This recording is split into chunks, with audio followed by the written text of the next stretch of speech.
It's Thursday, just wrapped up 2 hours of hyperbaric treatment. It's the third treatment this week, and starting to get used to the confinement of the tube behind me here. You know, they roll you in there and they pressurize it, and then you're breathing the pure oxygen for the period that you're in there. Just to follow up on the topic that I ended on yesterday was the doctor's primary care physician visit. After I visited with him, I actually attended my cardiologist up here in Davis Hospital, and he taught cardiology.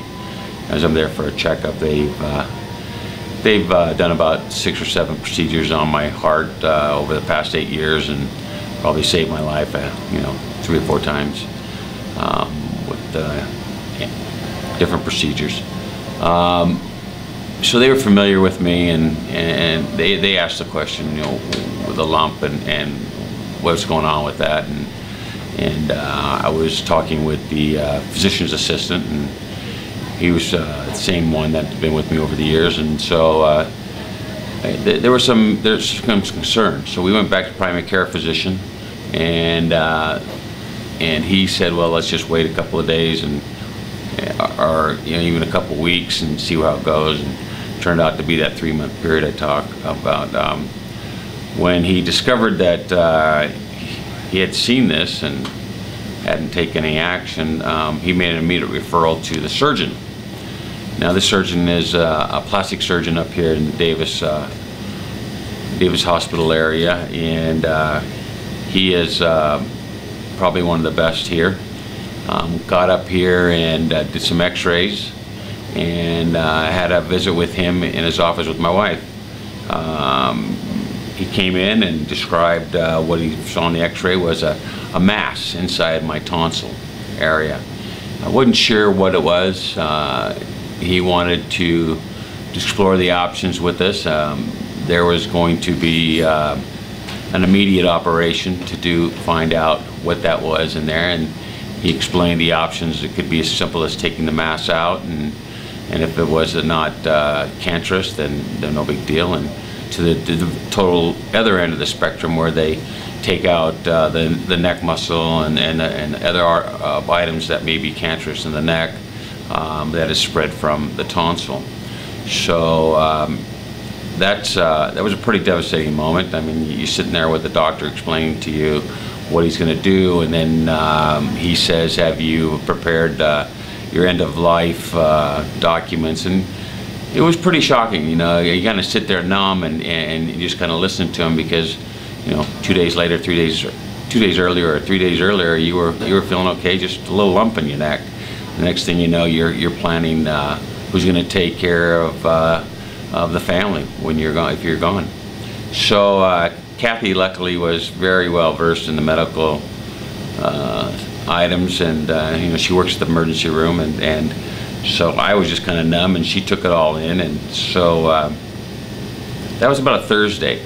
So we were scheduled for surgery on a Monday immediately.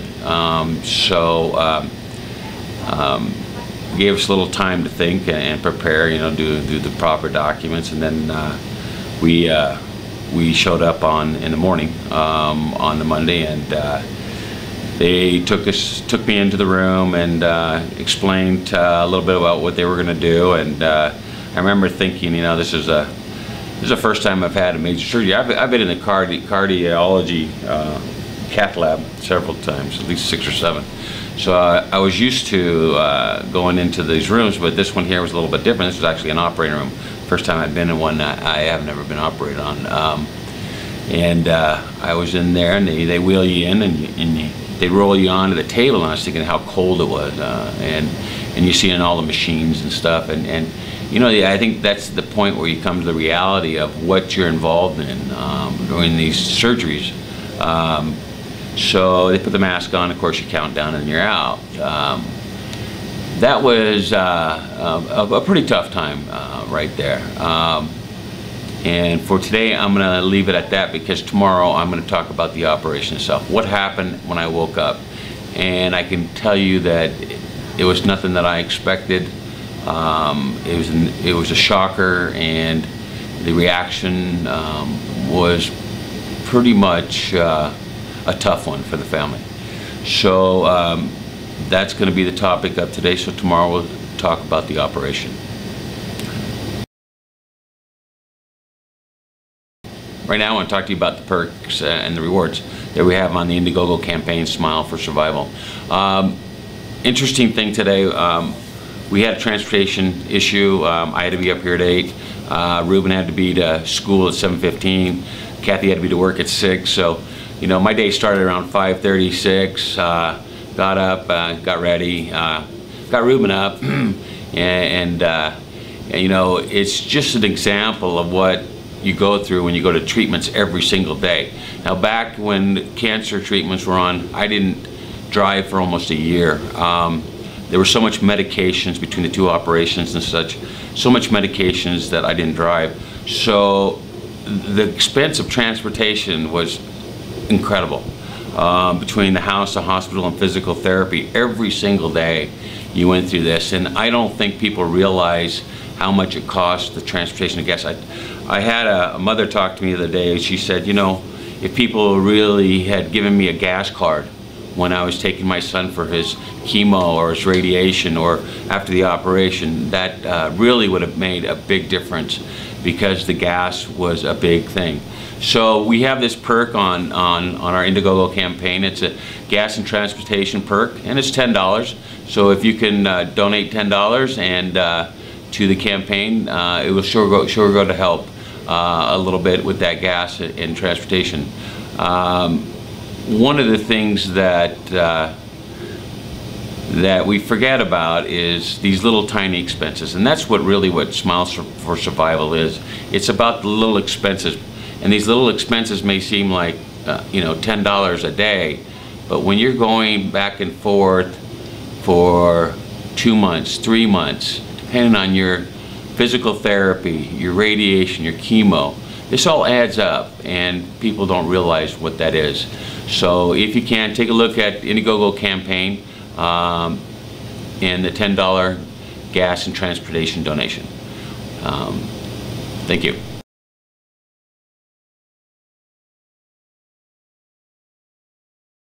Just to remind you that this is a one-man show. Every day I'm evolving the campaign, talking more, going in deeper into my experience. And then I go home, I edit it, I try to put up some good images, some good fade away images, some good content. So just bear with me with that. And next week we'll see some improvements and with that.